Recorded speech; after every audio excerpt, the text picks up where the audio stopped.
Chapter 37.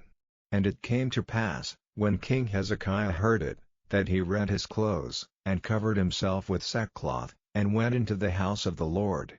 And he sent Eliakim, who was over the household, and Shebna the scribe, and the elders of the priests covered with sackcloth, unto Isaiah the prophet the son of Amoz.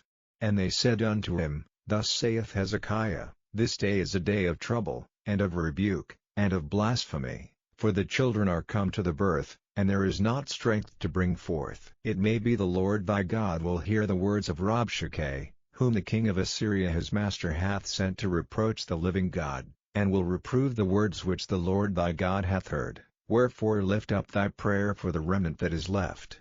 So the servants of King Hezekiah came to Isaiah.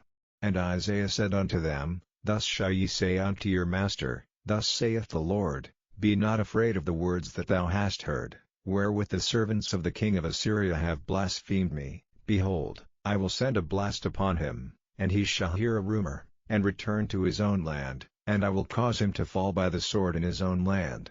So Rabshakeh returned, and found the king of Assyria warring against Libnah, for he had heard that he was departed from Lachish. And he heard say concerning Tirhakah king of Ethiopia, He is come forth to make war with thee.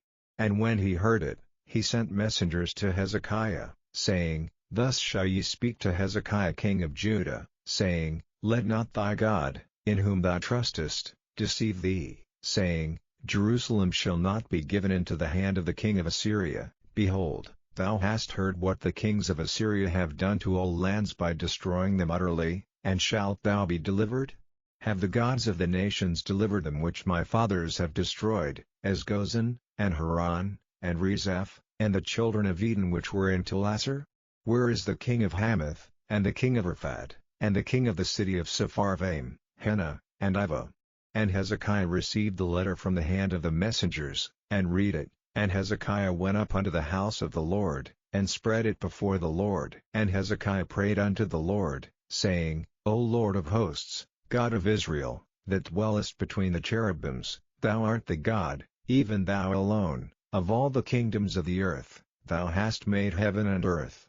Incline thine ear, O Lord, and hear, open thine eyes, O Lord, and see, and hear all the words of Sennacherib, which hath sent to reproach the living God. Of a truth, Lord, the kings of Assyria have laid waste all the nations, and their countries, and have cast their gods into the fire, for they were no gods, but the work of men's hands, wood and stone, therefore they have destroyed them. Now therefore, O Lord our God, save us from his hand, that all the kingdoms of the earth may know that thou art the Lord, even thou only.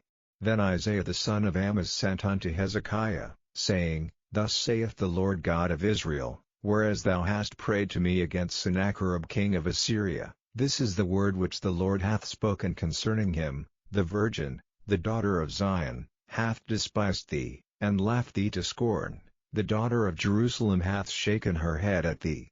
Whom hast thou reproached and blasphemed? And against whom hast thou exalted thy voice, and lifted up thine eyes on high? Even against the Holy One of Israel. By thy servants hast thou reproached the Lord, and hast said, By the multitude of my chariots am I come up to the height of the mountains, to the sides of Lebanon, and I will cut down the tall cedars thereof, and the choice fir trees thereof, and I will enter into the height of his border, and the forest of his Carmel. I have digged, and drunk water, and with the sole of my feet have I dried up all the rivers of the besieged places. Hast thou not heard long ago, how I have done it, and of ancient times, that I have formed it? Now have I brought it to pass, that thou shouldest be to lay waste defenced cities into ruinous heaps. Therefore their inhabitants were of small power, they were dismayed and confounded, they were as the grass of the field, and as the green herb, as the grass on the housetops, and as corn blasted before it be grown up.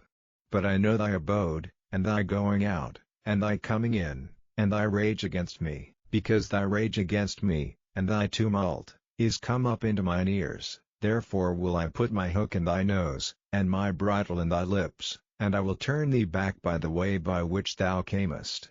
And this shall be a sign unto thee, ye shall eat this year such as groweth of itself, and the second year that which springeth of the same, and in the third year sow ye, and reap, and plant vineyards, and eat the fruit thereof. And the remnant that is escaped of the house of Judah shall again take root downward, and bear fruit upward, for out of Jerusalem shall go forth a remnant, and they that escape out of Mount Zion. The zeal of the Lord of hosts shall do this. Therefore thus saith the Lord concerning the king of Assyria, he shall not come into this city, nor shoot an arrow there, nor come before it with shields, nor cast a bank against it. By the way that he came, by the same shall he return, and shall not come into this city, saith the Lord. For I will defend this city to save it for mine own sake, and for my servant David's sake. Then the angel of the Lord went forth, and smote in the camp of the Assyrians 185,000, and when they arose early in the morning, behold, they were all dead corpses. So Sennacherib king of Assyria departed, and went and returned, and dwelt at Nineveh. And it came to pass, as he was worshipping in the house of Nisroch his god, that Adrammelech and Sharezer his sons smote him with the sword, and they escaped into the land of Armenia, and Esarhaddon his son reigned in his stead.